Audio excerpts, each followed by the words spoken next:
Just one last ride.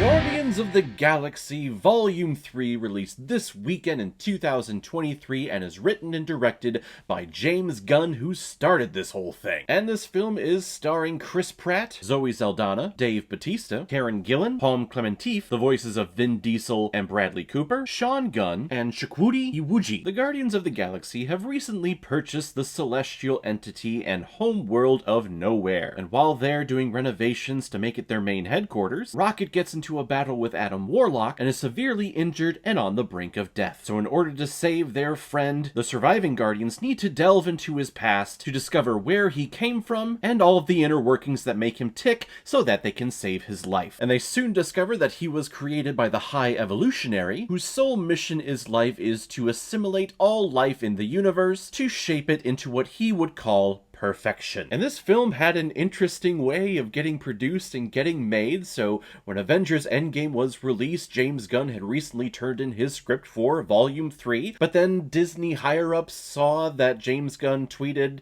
an offensive tweet like 10 years ago that he had already apologized for, but because at that time a lot of companies were like really big into cancel culture, so they were like, no, he said something offensive once, so bye, he's gone, we'll take his script, but bye, see ya, we'll get someone else. And the cast all rallied together and kind of went on like a mini strike to say, no, let's bring him back. Kevin Feige was standing behind him too. And finally, the Disney higher-ups said, okay, fine, we'll bring him back in. However, that was after James Gunn went over to Warner Brothers and started doing DC stuff, and actually ended up becoming the CEO of DC Studios, or co-CEO, I should say. And I'm pretty sure this movie was supposed to be one of the first entries in Phase 4, but of course with all of that, this film got delayed, so here we are in Phase 5, and I believe it's the second film, the second project that's coming out, and it is definitely one of the best things the MCU has put out, especially in recent years. I think ever since Avengers Endgame, the MCU has kind of staggered a little bit. They're in a rebuilding phase, they're trying to build up brand new heroes, and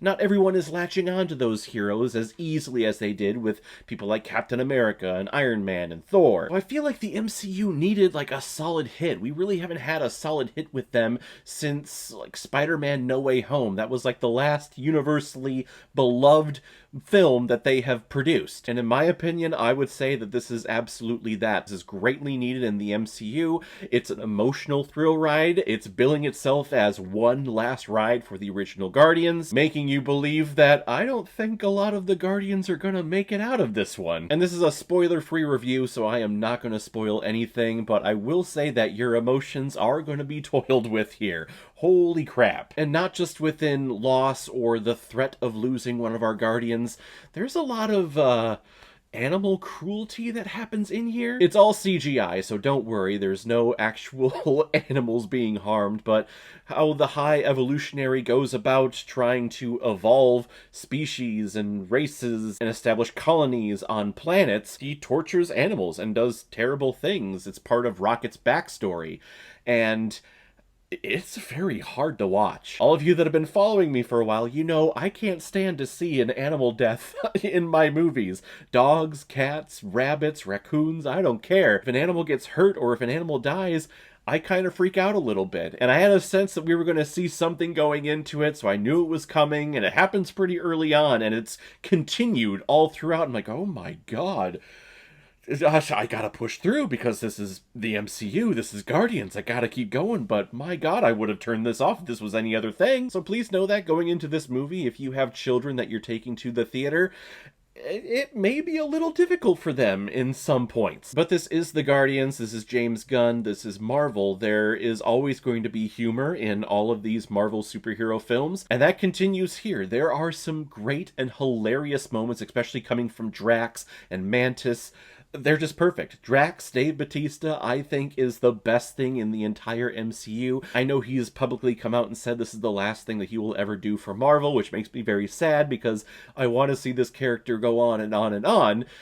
But sadly, I don't think we will. But Dave Bautista's great. Chris Pratt, I think, is really great in this movie.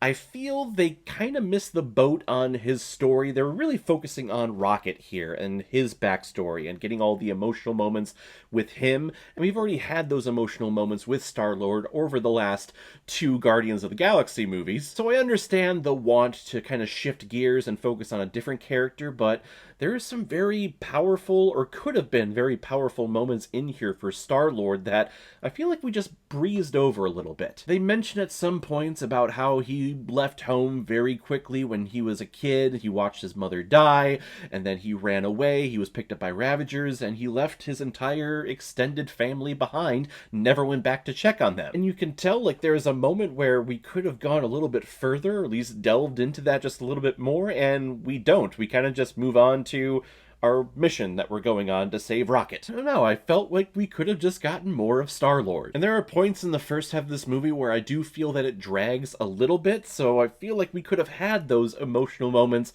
with Star-Lord too. So not just the emotional moments with Rocket, we're getting flashbacks to when he was a little baby raccoon. Oh my god, the most adorable little thing in the entire universe. But again, I just wish it would have extended to Star-Lord too. But once we get to the halfway point and we get to the second half of this movie, that's where everything starts picking up and we get amazing set pieces and action set pieces. There's an awesome choreographed fight scene in here where the Guardians are in this tight little corridor and they're fighting just all of these troops coming in down this small contained little hallway, and it's one of the coolest shots you will ever see in an MCU film. It makes it look like it's all one big tracking shot. People are fighting and then a smooth little transition to someone else fighting and doing their signature moves and then going on to the next person.